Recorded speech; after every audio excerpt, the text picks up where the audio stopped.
اس کے لیے اب ہمارے پاس یعنی ٹائم تو بالکل تھوڑا سا بھی نہیں کہ وقت سے ہم آگے ہی تجاوز کر چکے ہیں، لیکن ایک دو چھوٹے چھوٹے جو سوالات ہیں ان کا جواب دوں گا، مگر انشاءاللہ مجھے ایک تفصیلاً سوالات کا ایک پرچہ ملا ہے، تو کل جو ہمارا موضوع ہے اس میں تقریباً 1 گھنٹہ گفتگو ہوگی پہلے، اور نصف گھنٹہ جو ہے وہ سوالات کے جوابات پر ہوگا، اور پھر اضافی ٹائم جو ہے جو خود سوالات کا وہ بھی اس میں لگا دیا جائے گا. تو انشاءاللہ تقریباً 1 گھنٹہ کل سوالات کے جوابات، بالخصوص جو آج اس مسئلے کے سوالات موصول ہوئے ہیں ان کے جوابات بھی کل تفصیل سے دیے جائیں گے، چونکہ کل کا جو موضوع ہے اس میں ویسے کوئی سوالات کی گنجائش نہیں ہوگی. وہ غم و رنج و الم سے نجات کا راستہ، اس کے طرق کو بیان کیا جائے گا، اور آج کے سوالات جو ہیں یہ کل کے موضوع کے اندر کل کا جو موضوع ہے وہ ہے قرآن اور تفکر کائنات، یہ کل کا موضوع ہے، اور وہ بھی بڑا حسین موضوع ہے. لیکن جو سوالات کا وقت، اور بالخصوص چونکہ ایک آدھ گھنٹہ جو ٹائم کے اندر ہمارے پاس گنجائش ہوگی اس میں آج کے سوالات کو بطور خاص جو ہے وہ شامل کیا جائے گا.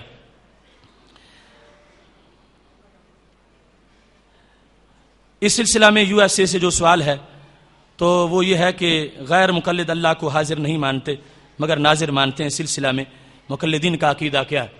تو خالق کائنات جل جلالہ کے بارے میں ہم نے کہا کہ جو مناسب لفظ ہے وہ موجود ہے، موجود کا لفظ بولا جائے، اور یہ یقیناً ان لوگوں کے ہاں ترقی ہو گئی ہے. اب اپنے اصل عقیدہ کے لحاظ سے جو اس وقت ان کا ہے تو حاضر و ناظر کے مسئلے پر ان کا ہمارے ساتھ کوئی جھگڑا بنتے ہی نہیں، چونکہ رب ذوالجلال کو وہ اس مقام سے انہوں نے علیحدہ کر لیا اپنی طرف سے، اپنی کوشش ہے ان کی، کر نہیں سکتے، چونکہ اب این اللہ خدا کہاں ہے اس موضوع پر بولتے بولتے انہوں نے یہ کہا کہ یہ ہر جگہ اللہ کو ماننا یہ ہمارا عقیدہ نہیں ہے، وہ صرف عرش پر ہے. تو جب رب ذوالجلال کے بارے میں انہوں نے یہ تخصیص کر لی، جہت کو بھی معین کر دیا اور مکان کو بھی معین کر دیا، تو اس کے بعد رسول اللہ صلی اللہ علیہ وسلم کے لحاظ سے جو ان کا پرانا اعتراض تھا وہ ویسے ختم ہو گیا کہ شرک ہو جائے گا. اب ان کے نزدیک رب ذوالجلال ہر جگہ موجود نہیں ہے، اور ان کی کتابیں اس بارے میں این اللہ خدا کہاں ہے، اور اس کے علاوہ ان کی جو کیسٹیں اس سلسلہ میں موجود ہیں. تو ہمارا یہ عقیدہ ہے کہ رب ذوالجلال جو ہے اس کو کسی ایک جگہ کسی ایک جہت کے ساتھ معین نہیں کیا جا سکتا. اگر کوئی یہ سمجھتا ہے کہ رب ذوالجلال جو ہے وہ عرش ہی میں ہے، اور عرش تو مخلوق ہے اور مخلوق محدود ہے، لمیٹڈ ہے، عرش جتنا بھی ہے اس کی ایک حد ہے، اور جس کی حد ہو وہ غیر محدود کو اپنے اندر سما نہیں سکتا.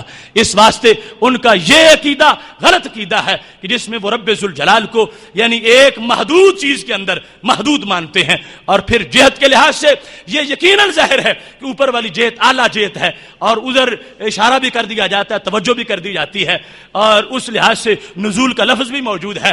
مگر میرا رب جو ہے اس کو اگر اس لحاظ سے کوئی بندہ ایک جہت میں معین کر رہا ہے تو پھر انہیں یہ ماننا چاہیے جو شخص زمین پہ چل رہا ہے کتنا ہی متقی ہو وہ عام انسان ہونا چاہیے، اور جو کسی طیارے پہ بیٹھ کر وہ 10,000 فٹ اونچا جا چکا ہو وہ زمانے کا غوث اعظم ہونا چاہیے، اس واسطے کہ وہ تو اللہ کے قرب میں جا چکا، اللہ کے قرب میں پہنچ چکا ہے، اور جو اللہ کے قرب میں ہو وہ اللہ کا بڑا عظیم بندہ ہوتا ہے. تو اس سے پتہ چلا کہ مقام الوہیت کی سمجھ پہلے دن سے ہی ان کو نہیں ہے.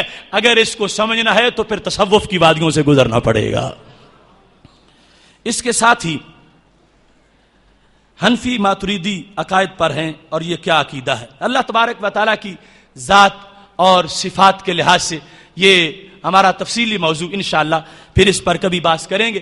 ہم عقائد کے معاملات میں حضرت ابو منصور ماتریدی جو ہیں ان کے مذہب پر ہیں، اور یہ ہمارا عقیدہ اہل سنت کا کہ خالق کائنات جل جلالہ مجسمہ نہیں ہے، اور مشبہہ اور معطلہ کا جو عقیدہ ہے ان ساری چیزوں سے ہمارا رب جو ہے وہ پاک ہے، نہ جسم ہے اس کا اور نہ ہی وہ معطل ہے، اور نہ ہی انسانی جو ادائیں ہیں. مثلا ایک شخص نے رب ذوالجلال کے بیٹھنے کا انداز بیان کرتے ہوئے فرمایا وہ یوں بیٹھتا ہے جیسے میں کرسی پہ بیٹھ رہا ہوں. تو ایسی ساری صورتحال سے پاک جس رستے کو بیان کیا ہے وہ رستہ امام ابو منصور ماتریدی کا ہے، اور ہم صفات باری تعالیٰ کے بارے میں ان کے عقیدے کو اور ان کے راستے کو ماننے والے ہیں. قل لا اقول لكم عندي خزائن الله ولا اعلم الغیب. تو یہ ہمارے ہاں اس کی 23 قسطیں ہو چکی ہیں مسئلہ علم غیب کی، اور اس آیت پر بھی بات ہو چکی ہے، لہٰذا تفصیل وہاں اس مقام سے طلب کی جا سکتی ہے. اس مقام پر یہ سوال بھی بڑا اہم سوال ہے کہ سید عالم نور مجسم شفیع معظم صلی اللہ علیہ وسلم کو تم حاضر و ناظر مانتے ہو تو پھر جماعت آپ کو کرانے دیا کرو. اور جماعت کا وقت ہوتا ہے مصلی پہ خود کھڑے ہو جاتے ہو. جب حاضر ہیں سرکار تو سرکار کا حق ہے, عظیم شخصیت ہو تو ان کو جماعت کے لیے کھڑا کرنا چاہیے. نماز میں آپ کھڑے ہو جاتے ہو, ویسے ان کو حاضر ناظر سمجھتے ہو. اصل میں یہ جو صورتحال ہے, جو شکست خوردہ شاہی پلاح و کرگسوں میں, اسے کیا خبر کہ کیا ہے راہ و رسم شاہ بازی. جن کو عقیدہ ہے, جن کا ان کو پتا ہے کہ اس عقیدے کی تشریحات کیا ہے. خالق کائنات جل جلالہ نے سید عالم نور مجسم شفیع معظم صلی اللہ علیہ وسلم کی حصی زندگی اور جسمانی حیات کے جو تقاضے اور آداب تھے, اس کا جو تعلق تھا وہ ظاہری حیات کے ساتھ تھا. یعنی آج اگر کسی کو رسول اللہ صلی اللہ علیہ وسلم کا دیدار ہو جائے جاگتے ہوئے بھی, پھر بھی اس کو ہم صحابی نہیں کہہ سکتے کہ وہ اگرچہ اسی زندگی کا اس کو جھلک ملی ہے, لیکن احکام پہلے کے ساتھ خاص ہیں. اور انہی احکام کے لحاظ سے سید عالم نور مجسم شفیع معظم صلی اللہ علیہ وسلم کی زندگی کے ہر طریقے کو سمجھا جائے گا. اس جواب کے مثال کے لیے میں کراس کویسچن کے طور پر ایک بات ان سے پوچھوں گا, قیامت تک جواب نہیں دے پائیں گے, لیکن ہمارے اس مسئلے کا ان کو حل نظر آ جائے گا. اگر کوئی شخص ان سے یہ کہے کہ رب ذوالجلال جو ہے وہ موجود ہے اور نکاح میں گواہوں کی ضرورت تھی, تو تم کتنے ناشکرے ہو, اپنے رب کی گواہی کو چھوڑ کر ایرے غیرے نتو خیرے کو گواہ بنا لیتے ہو. تو وہاں تم گواہ اپنے رب کو بنایا کرو, اپنے رب کو گواہ بنایا کرو. وہاں کسی اور کو گواہ کیوں بناتے ہو, اوروں کو گواہ کیوں بناتے ہو؟ تو کیا کبھی ایسا ہوا کہ کسی نے نکاح میں, بیٹی کے نکاح میں رب کو گواہ بنا لیا ہو؟ حالانکہ اللہ تو کہتا کفا باللہ شہیدا, اللہ سے بڑا کوئی گواہ نہیں ہے. اتنے بڑے گواہ کے ہوتے ہوئے چھوٹے چھوٹے گواہوں کی ضرورت کیا ہے؟ ایسا نہیں کیا جاتا. سبب کیا ہے؟ شاید ان کو پتہ نہ ہو. سبب یہ ہے کہ جب وقت آئے گا عدالت میں اور انکار ہو جائے گا کہ نکاح تو ہوا ہی نہیں تھا, تو کس کی مجال ہے کہ اللہ کو عدالت میں بلائے اور گواہی لے؟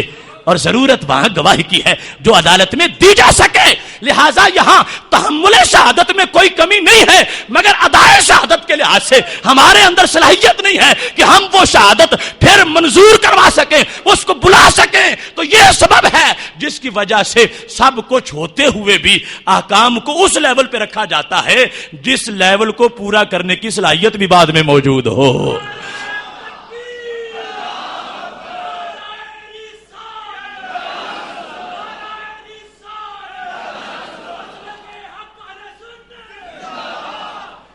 کوئی شخص سید عالم نور مجسم شفیع معظم صلی اللہ علیہ وسلم کے لیے یہ تو تقاضا کرتا ہے کہ مصلی ان کے لیے چھوڑو, تو اس کو خیال کرنا چاہیے پھر پیچھے کھڑے ہونے کے لیے جو آداب ہیں وہ ہم کیسے پورے کریں گے؟ پیچھے کھڑے ہونے والے ان کے اندر سماعت پھر وہ کیسی ہوگی کہ جس کو وہ جذب کر سکیں گے؟ اس واسطے یہ ان لوگوں کے بس بنائے ہوئے الفاظ کے کھلونے ہیں اور جن کی کوئی حیثیت نہیں. ستی جو ایک ستی عام ہے کر کی, اس سے بھی گری ہوئی باتیں ہیں اور حسد اور بغض کے سوا اور کچھ نہیں ہے. ورنہ صراط مستقیم پہ اتنے اجالے ہیں جو تھوڑی سی آنکھ کھولے گا 14 طبق روشن ہو جائیں گے. محتشم سامعین حضرات, انشاءاللہ اب کل ہمارا یہ نور بھرا پروگرام پھر شروع ہو جائے گا اور جو سوالات بالخصوص اس مسئلے کے لیے اہم ہیں کل ان کے جوابات کو شامل